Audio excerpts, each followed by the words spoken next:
And we're off again, Vince.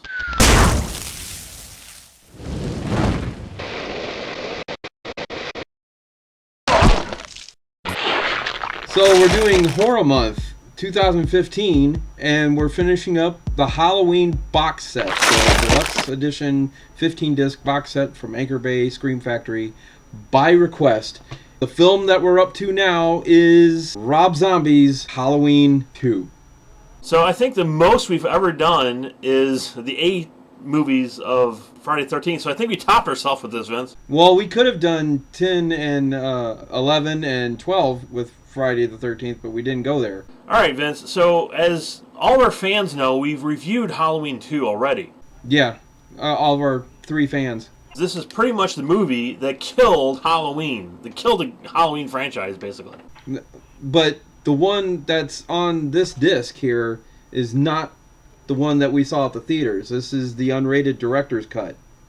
So if anyone remembers, well, I'm sure you do, our original review for this, I went to go see this at midnight at this theater called The Great Escape, and it was pretty much a nightmare to start with, was because the film broke, and so everybody had to get out of the theater and go into another theater, and it was like almost 1 o'clock in the morning before the actual movie started.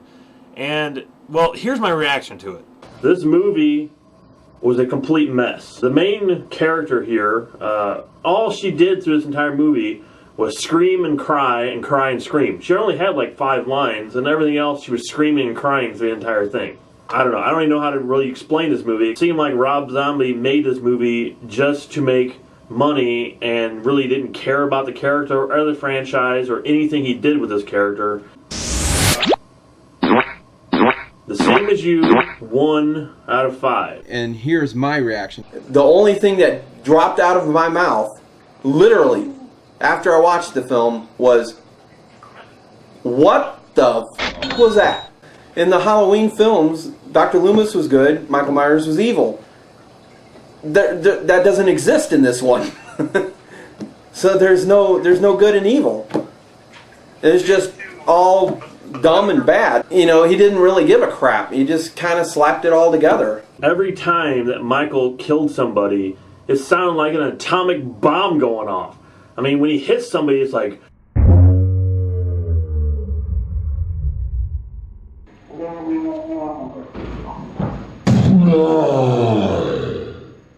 I would have to give this movie 1 Norman.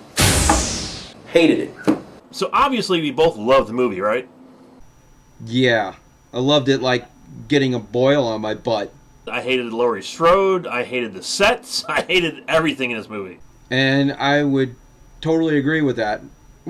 I hated this movie with a passion. So all these years later, when we got this box set last year, this was the one film that I kind of was really looking forward to, because I wanted to see if, you know, all this time that had passed changed my opinion about this film, which my opinion has been changed on films before, you know, seeing them originally and then seeing them years down the road. So I was wondering if this was going to be one of those films. I didn't even know that this was a director's cut because I couldn't even remember the film. The unrated director's cut of Rob Zombie's Halloween, when I saw that, it was like, it's totally different from the theatrical. I mean, there's things that are just completely different. In here, there's not that much difference. There are some differences, and there are some extra stuff, and there's some longer scenes, and there's some... But for the most part, it's the same story, and it's done the same way, and it's still a mess. It's 1,000, 100, quadrillion, quadzillion, million times better than a theatrical version. And there's a lot changed in this, Vince, because if you listen to the commentary, he talks about, okay, well, this scene's longer, and this scene is changed, and I added this scene, and this scene's different, and this scene's, you know, I didn't realize how much was different in this film until I listened to the commentary. But, again, going back and watching this film, right now I can tell you, I've seen the film 3 times now, Vince. All the way through 3 times. And I think it's better every time I watch a film. No. It's nothing like all the other Halloweens, and that's what I love about it, is the fact that this is a film about Laurie Strode going insane. And it's not even so much about Michael, it's about her descent into the same madness that took her brother. And I just thought, wow, that's such a great idea for a story. And he did it so freaking well in this movie. I like it a little better than the theatrical version, but I don't care for the movie. It's still a real big mess. What is there a mess about? I mean, it's a really well-told story. Okay, so anyway, in the commentary, he starts talking about this film and how he made it. And when I first listened to the commentary, because I listened to it twice, when I went back and listened to it again, I was like, okay, well, I understood exactly why this movie turned out the way it did. And that's what I was going to get at, is that he went through so much trying to get this movie made and done and fixed, and he had nothing but problems from day one to day end. We had our disastrous day where someone x-rayed our film at the airport.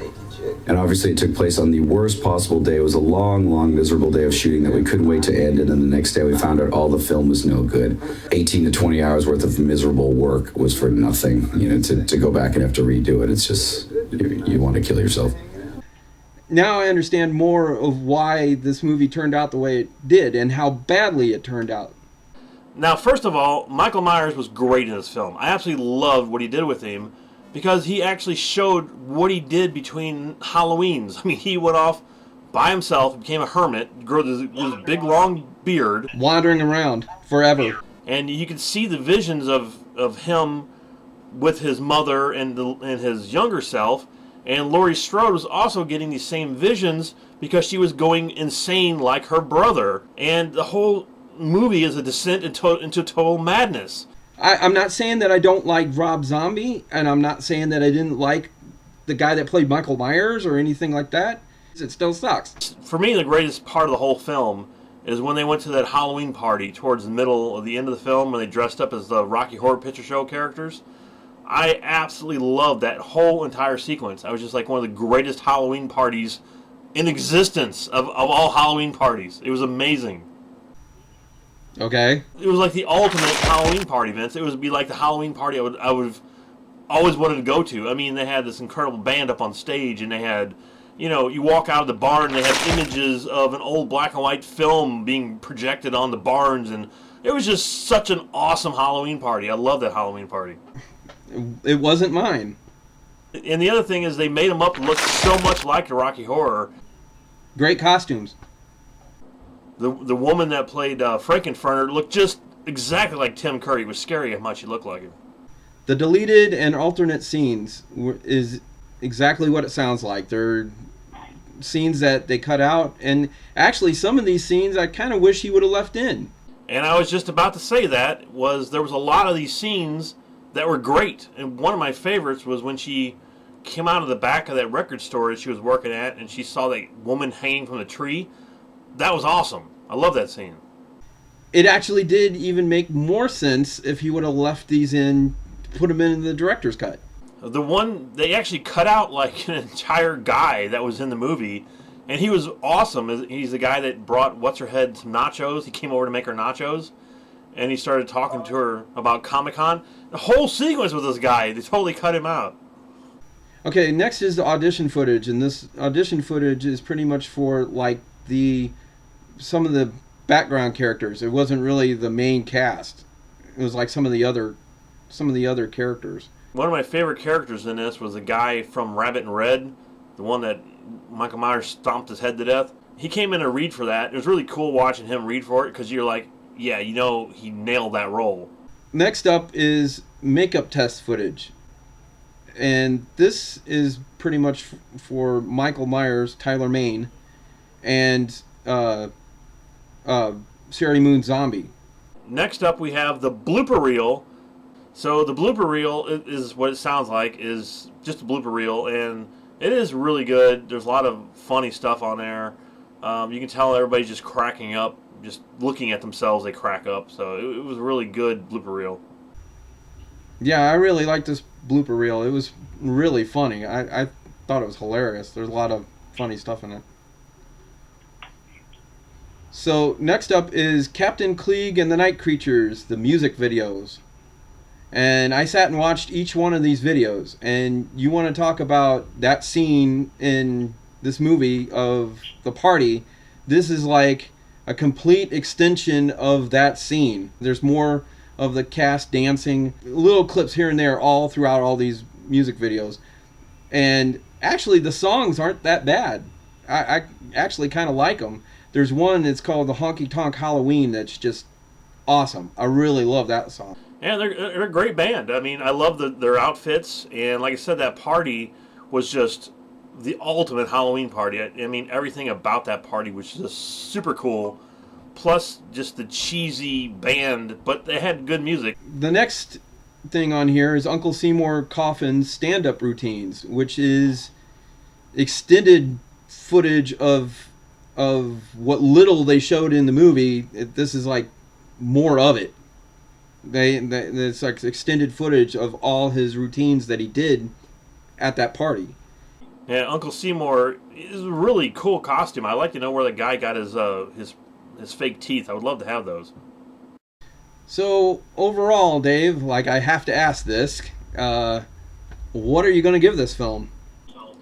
Well, I am going to give Rob Zombie's Halloween 2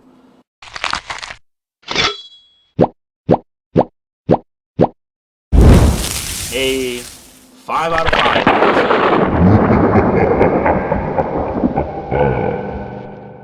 And the extras here, I really liked pretty much every extra on here. I don't think there was one extra on here that was not interesting or fun.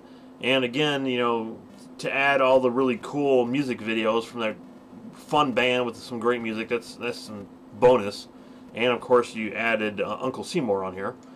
All that was great. So I would have to give the extras a 5 out of 5.